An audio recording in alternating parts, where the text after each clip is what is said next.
es porque el método Bukele tiene cerca de 30.000 presos inocentes en su país, según la organización Socorro Jurídico Humanitario. Considera que para evitar la crisis de seguridad que actualmente vive en nuestro país, debería de replicarse el sistema y que garantiza que una vez que usted salga del poder, pues su método se mantenga. Gracias. Como en todo país democrático siempre hay oposición. Y pues la oposición es nociva y a la vez es sana. Es una de esas paradojas son esas paradojas de la democracia en donde, como decía Winston Churchill, es el mejor sistema que conocemos, ¿verdad? Y entonces en El Salvador tenemos oposición. Esa ONG que usted menciona es una ONG formada por exmiembros del FMLN, que además no solo son oposición del gobierno, digamos, ellos mismos lo dicen, sino que además fueron gobierno 10 años. Fue la década más sangrienta que vivió nuestro país. Llegamos a tener en el gobierno de ellos, de los miembros de Socorro Jurídico, de los que conforman la Junta Directiva de Socorro Jurídico, en su gobierno llegamos a tener 103 homicidios por cada 100.000 habitantes, que es la tasa de homicidios más alta de todo el mundo, más alta que Afganistán, más alta que Irak, más alta que cualquier país de África subsahariana, más África que cualquier lado, más África que toda Latinoamérica, más alta, perdón, que toda Latinoamérica, la más alta del mundo la llegamos a tener en el gobierno de ellos. En el gobierno de ellos también hubo una tregua con las pandillas, en donde esos videos que salen, donde los pandilleros tenían prostitutas, fiestas con luces de discoteca, drogas, transmitían sus fiestas por internet, fue en el gobierno de ellos, los de Socorro Jurídico, y esas ONGs no son los únicos, hay otra que se llama Cristosal también, que son del FMLN básicamente, de organizaciones de izquierda, y hay otras, un movimiento que se llama Movir también. Y ellos han inventado esta cifra de 30.000 inocentes, la cual yo les digo, bueno, obviamente en todo país del mundo no hay ninguna policía del mundo que sea perfecta. Y la razón de que no hay ninguna policía del mundo que sea perfecta, y cómo puedo afirmar eso, es porque en todo el mundo hay sistemas judiciales, y hay fiscales, y hay abogados defensores. Si las policías fueran perfectas y solo arrestaran 100% culpables, no habría necesidad de llevarlos a un juicio, donde hay un fiscal y un defensor y un juez, porque obviamente si el 100% son culpables, entonces mejor nos ahorramos el sistema judicial, nos ahorramos los fiscales, nos ahorramos las acusaciones, nos ahorramos las apelaciones y nos ahorramos los abogados defensores que cobran caro. Y la Procuraduría, no tendría sentido que exista, porque pues todos son culpables. Entonces es sabido que en El Salvador, como en Costa Rica, como en Francia, como en Alemania, como en Inglaterra, como en los Estados Unidos, hay inocentes capturados. Eso pasa en todos lados y parece un sistema judicial que los libera. Me decía un reportero de la BBC, del Reino Unido, me decía, sí, pero sus cifras son mayores que las nuestras, en porcentaje, por supuesto. Y lo claro, porque el Reino Unido no ha sido la capital mundial de los homicidios, éramos nosotros. Y si éramos la capital mundial de los homicidios es porque teníamos el mayor número de homicidas. Y si teníamos el mayor número de homicidas, obviamente tendremos el mayor número de presos homicidas. Y si tenemos el mayor número de presos, pues obviamente habrá un porcentaje de personas inocentes que han sido liberadas en su gran mayoría, y hemos liberado 7.000 personas. Lo otro que es importante decir es que alguien dice, bueno, pero El Salvador ha metido a la cárcel al 1% de la población. Yo decía, no, nosotros hemos liberado al 99% de la población que estaba en la cárcel, porque en El Salvador todos estaban en la cárcel. Para los que conocen salvadoreños o tienen familia en El Salvador o tienen amigos salvadoreños, o si no, pueden preguntarle a medios aliados, etcétera. Los salvadoreños estaban en la cárcel todos. No podían ir los niños a jugar, no podía alguien caminar por la calle, no podía ir un par de señoritas solas caminando por la calle, eso era impensable. Iban a ser violadas, les iban a arrancar la cabeza, iban a dejar las cabezas tiradas en un basurero. Entonces, nosotros no metimos preso al 1% de la población, nosotros liberamos al 99%.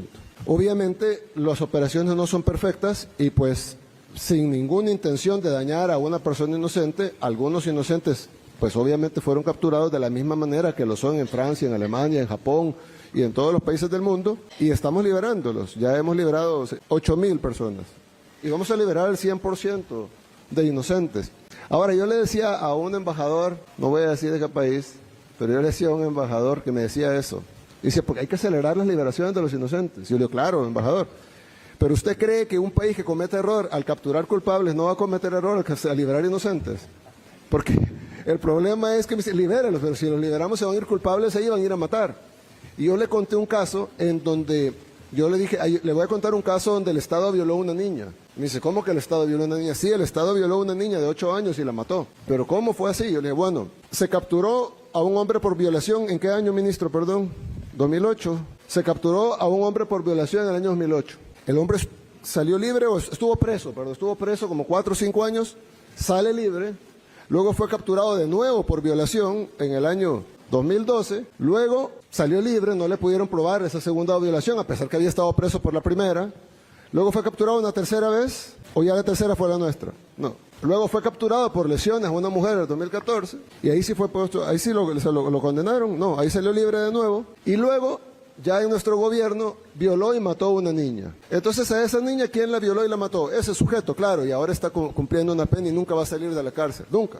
Pero a esa niña también la violó y la mató el Estado. Y era una niña de 8 años. Para los que tienen hijas, piensen, o hermanas, piensen en sus hijas de 8 o de esa edad, que venga un sinvergüenza que estuvo 3 veces capturado por violación y lesiones a mujeres, o sea, un psicópata que odia a las mujeres, que viola a mujeres, que lesiona a mujeres, el Estado lo protegió sus derechos humanos, lo liberaron 3 veces y terminó violando y matando a una niña hasta que este gobierno no ponderó sus derechos humanos, sino que ponderó los derechos humanos de esa pobre niña que no debió haber sido violada ni asesinada. Entonces, nosotros hemos recibido 200 lecturas de moral de personas que no conocen lo que nosotros vivimos, que nunca nos dieron una solución que fuera factible. El Salvador probó de todo, la OEA incluso patrocinó una tregua completa, en donde el secretario general de la OEA, Insulza, llegó ahí a abrazarse con los pandilleros, los pandilleros les entregaron unas armas en gesto de buena voluntad. El secretario general de la OEA en ese tiempo, Miguel Insulza, recibió las armas de los pandilleros, llegaron incluso los sacerdotes a bendecir la tregua, le lavaron los pies a los pandilleros para hacer de una manera farisea, algo que parece cristiano, pero no lo es, porque estoy seguro que Dios no quiere que se violen niñas y que se asesinen niñas de 8 años. Y ahí todo el mundo aplaudía. El modelo de El Salvador debe ser copiado por el resto del mundo. El Salvador debe de exportarse este modelo que tiene un gran éxito. Y luego se supo todo lo que estaba detrás de esa tregua contra las pandillas, pandilleros que fueron entrenados, y ahí están las fotografías y los videos, pandilleros que fueron entrenados en los polígonos de tiro del ejército nuestro. Ahí fueron entrenados los pandilleros a tiro certero, que significa poderle pegar en la cabeza o en el corazón a los salvadoreños, entrenados por el gobierno, polígonos de tiro del ejército en éxito. Y luego se supo todo lo que estaba detrás de esa tregua contra las pandillas, pandilleros que fueron entrenados, y ahí están las fotografías y los videos, pandilleros que fueron entrenados en los polígonos de tiro del ejército nuestro. Ahí fueron entrenados los pandilleros a tiro certero, que significa poderle pegar en la cabeza o en el corazón a los salvadoreños, entrenados por el gobierno, con armamento del gobierno. Se desaparecieron $2 millones de armamento del gobierno, en el gobierno anterior, del gobierno de esas personas que ahora están diciendo eso. Y por último, yo les digo que me den la lista de los 30,000 y que me digan cómo llegaron ellos a esa deducción sin haber, porque dicen hay que hacer juicio, ellos son de los que dicen que el proceso judicial no debe cortarse y debe de agotarse las instancias y llevarse las pruebas de cargo y de descargo. ¿Cómo ellos hicieron sin eso? Nosotros no podemos hacerlo, nosotros no podemos juzgar a alguien sin prueba de cargo y descargo, sin un proceso judicial, pero ellos sí. Ya determinaron que hay 30,000 inocentes sin cargo y descargo, sin pruebas, sin juicio, sin oír al fiscal, sin oír a los acusadores, sin oír a los abogados defensores, sin ver ninguna audiencia, sin escuchar los testimonios de nadie. Ellos ya, por sus poderes mágicos, han definido que hay 30,000 inocentes.